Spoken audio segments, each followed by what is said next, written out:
now. Tim Weiss. We always talk about using Greece as an example of where we're going. A better example might be Spain with the current 20% unemployment rate.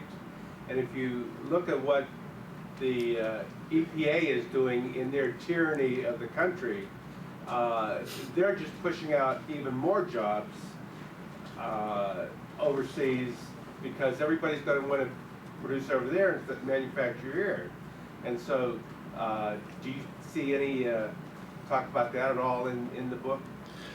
Well, I just mentioned kind of Spain is kind of a harbinger. I mean, Spain is likely to go down the tubes before we do, but there's a number of big countries: Spain, UK might be turning its act around, Japan, Italy, all top 10 economies in the world. If any one of those goes into their own fiscal crisis, kind of like Greece, they're probably too big to bail out.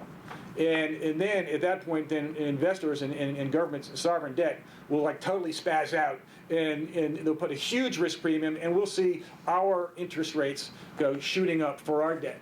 So what happens to us is very dependent upon what happens then. And then there's, of course, like you were talking about, the analogy between them and us in terms of our unemployment rate going up. And notice that Spain was very big on a green economy. And they have spent billions and billions and billions of dollars on offshore windmills and stuff like that.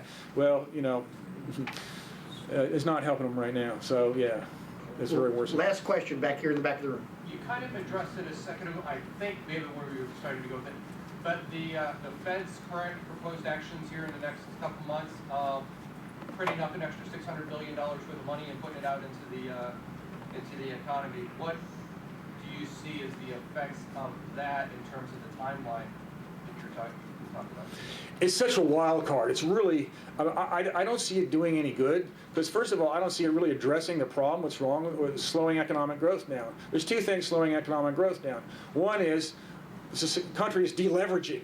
Okay, consumers and businesses are deleveraging and paying off lots and lots of debt they accumulated over 30 years. Okay, that's nobody's, that's not Obama's fault, but it's slowing down the economy. Now, the other problem is, of course, that over-regulation, overreach, the uncertainty created by Obama's fiscal and economic policies. The Fed ain't going to address that either. So it's really not addressing the real problems facing the economy. All it's going to do is create more uncertainty. People are going to go, what's going to happen? Is it going to start a currency war? I mean, gosh, you ought to see what, Brazil, China, Germany, all these countries around the world are like really, really angry at us now. They feel like we're trying to solve our problems on their backs.